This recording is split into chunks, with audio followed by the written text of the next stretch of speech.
ಕೋಲಾರ ಜಿಲ್ಲೆಯಲ್ಲಿ ಕನಿಷ್ಠ ಬೆಂಬಲ ಬೆಲೆ ಯೋಜನೆಯಡಿ ರಾಗಿ ಖರೀದಿ ಕೇಂದ್ರಗಳನ್ನು ತೆರೆಯಲಾಗಿದೆ. ಜಿಲ್ಲೆಯ 6 ತಾಲೂಕುಗಳಲ್ಲಿ 9 ಖರೀದಿ ಕೇಂದ್ರಗಳನ್ನು ತೆರೆಯಲಾಗಿದ್ದು, ರೈತರು ಇದರ ಸದುಪಯೋಗ ಪಡೆದುಕೊಳ್ಳುತ್ತಿದ್ದಾರೆ.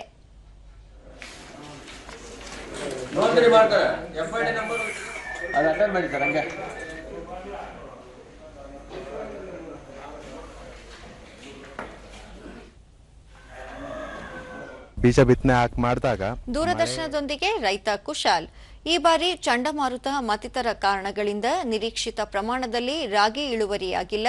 ತಮಗೆ ಅಗತ್ಯವಾದಷ್ಟನ್ನು ಇಟ್ಟುಕೊಂಡು ಉಳಿದದ್ದನ್ನು ಖರೀದಿ ಕೇಂದ್ರಕ್ಕೆ ಮಾರಾಟ ಮಾಡಲಾಗುತ್ತಿದೆ ಎಂದು ತಿಳಿಸಿದರು. ಜಾಸ್ತಿ ಮಳೆ ಬಿದ್ದು ಬಂದಿರೋ ತೆನೆ ಎಲ್ಲ ಬಗ್ಬಿಟ್ಟು ಸ್ವಲ್ಪ ಭೂಮಿಗೆ ನಾಶ ಆಗೋಯ್ತು.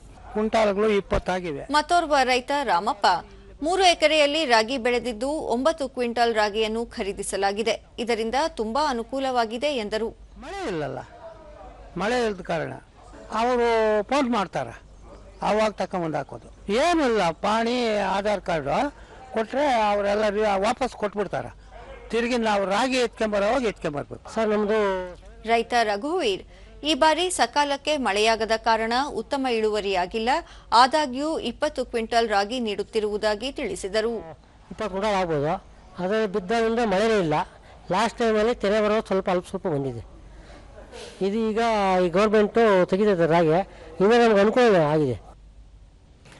ಆಹಾರ ನಿಗಮದ ಜಿಲ್ಲಾ ವ್ಯವಸ್ಥಾಪಕ ಪ್ರಸಾದ್, ಖರೀದಿ ಅಧಿಕಾರಿಗಳಿಗೆ ರೈತರು ತಮ್ಮ ಸವಿವರಗಳೊಂದಿಗೆ ಕೃಷಿ ಇಲಾಖೆ ನೀಡಿರುವ ಫೂಟ್ ಐಡಿ ಸಂಖ್ಯೆ, ಪಹಣಿ, ಆಧಾರ್ ಪ್ರತಿ ಸೇರಿದಂತೆ ಮೊಬೈಲ್ ಸಂಖ್ಯೆಯನ್ನು ನೀಡಬೇಕಿದೆ.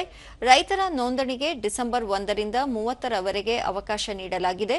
ಕೃಷಿ ಮತ್ತು ತೋಟಗಾರಿಕಾ ಇಲಾಖೆ ಅಧಿಕಾರಿಗಳು ರೈತ ರಾಗಿಯ ಗುಣಮಟ್ಟ ಪರಿಶೀಲಿಸಿ ಖರೀದಿ ಮಾಡಲಿದ್ದಾರೆ ಎಂದು ಮಾಹಿತಿ ನೀಡಿದರು. ತಮ್ಮ ಏನು ಫ್ರೂಟ್ಸ್ ಐಡಿ ಏನಿದೆ ಅದನ್ನು ತಗೊಂಡ್ಬಂದು ತಂಬ್ ಕೊಡೋದ್ರ ಮೂಲಕ ರಿಜಿಸ್ಟ್ರೇಷನ್ ಮಾಡ್ಕೊಳ್ಳೋದಕ್ಕೆ ಅವಕಾಶ ಇರುತ್ತೆ. 2 ಕೇಂದ್ರಗಳು. ಜಿಲ್ಲಾಧಿಕಾರಿ ಅಕ್ರಮ್ ಪಾಷಾ, ರೈತರು ಆಧಾರ್, ಪಹಣಿ ಮತ್ತಿತರ ದಾಖಲೆಗಳನ್ನು ನೀಡುವ ಮೂಲಕ ನೋಂದಣಿ ಮಾಡಿಕೊಳ್ಳಬಹುದು ಎಂದು ತಿಳಿಸಿದರು. ತುಂಬಾ ಅನುಕೂಲ ಆಗ್ತಾ ಇದೆ.